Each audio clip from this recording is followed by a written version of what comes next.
Hello Guardians, thank you for tuning in with us today here at the Orbaholic channel. Today I have something special for the Taken King Oryx raid. I'm going to be showing you a very useful strategy on the boss fight in the Taken King raid, specifically the Floature role, whose job duties, as we all know, are keeping the 4 ogres at bay as your teammates help you kill them that are holding the platforms for your Spark Runner. So classes make no difference on this strategy. All classes are available. You've got to have a sniper though, preferably the Taken King raid sniper since it can reload itself. It comes in handy a lot.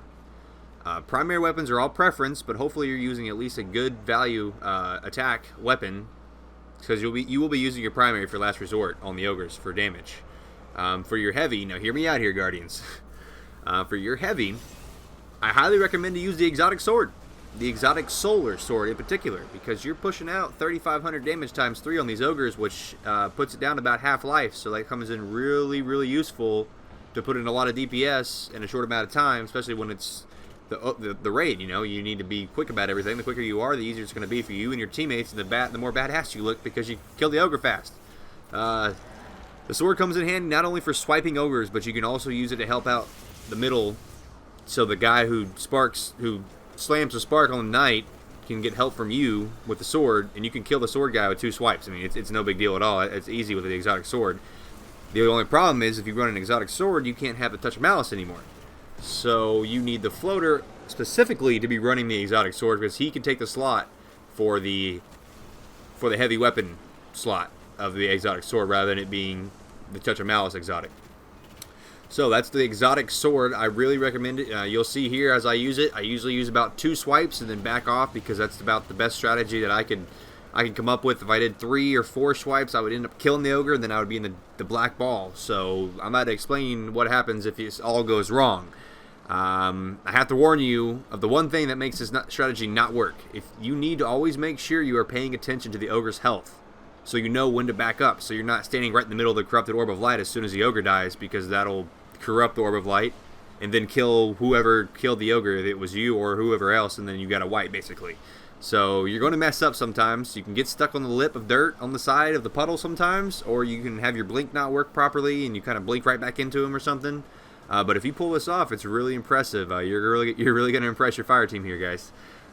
So our friendly ogres will spawn in sequence to the platforms that need to be activated, so the runner can reach a spark.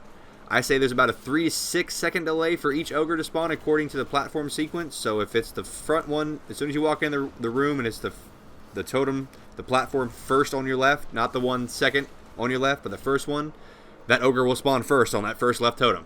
And then it goes in sequence. So the next one will be the front, which when you walk, as soon as you walk in the door to that part of the raid, is the first one on your right, the platform. That'll be the second spot where the ogre spawns, and then the third will be the front right, and then front left. So basically, it goes in a counterclock sequence. I'm pretty sure we all know this if we've beaten the raid before. So it goes in sequence to the platforms that are activated. So that's very useful and very strategic to get there before, or know when the ogre is going to spawn, or know when that 3 to 6 second delay for each ogre to spawn is spawning. So your teammates should know they need to be helping you kill the ogre, or know that each of them have their own ogre, and you're just the floater. You're the assisting damage person. You need to make that clear to your teammates, because you're not responsible for killing their ogres. They have ogres. You are the floater. You put damage on all 4 ogres and make it easier for them to kill them.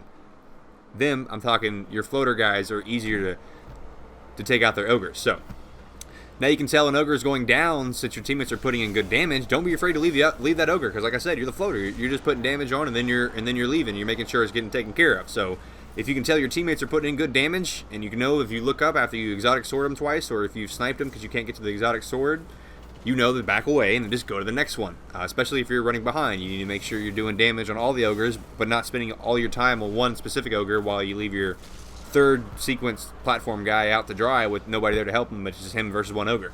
So you see here, I'm taking down the middle knight with the exotic sword. Just takes a right trigger and then a right bumper takes him down easily and helps your teammates out tremendously. So now here's the strategy. I'm going to break it down for you. Here we go. So we want to get 2 swipes on the ogre as soon as he spawns up. If you got a grenade, throw it. Why not? 1, 2, back off. Usually like to use blink because it's easier. If you got a, a void bow hunter, you can do the evade. Works well too. I had 2 shots of my sniper, but I wanted to go ahead and reload them, so I just got primary damage on this guy. It's okay to use your sniper on him too. Preferably, you want to use a sword on the 3rd guy, but I did not back up enough right there. So you want to be using the sword on the 3rd guy and then sniping the 4th guy. So if this works out, if all else fails, just make it work, you know? If you have time to go hit the ogre with the sword, go hit the ogre with the sword. It's 3,000 times 3. I mean, it does a lot of damage and helps out. If you don't need to do damage with the sword because he's already up and running forward and stuff, well, go ahead and whip your sniper out. If you do it right, you'll be getting to this part right here. And enough said. Thank you, Guardians, for tuning in here tonight. I hope this strategy works for you. I thought it was kind of cool whenever I did this a couple times and decided to share this with you guys. Thank you for tuning in here. This has been the Orbaholic channel. And as always, may the orbs be with you, Guardians.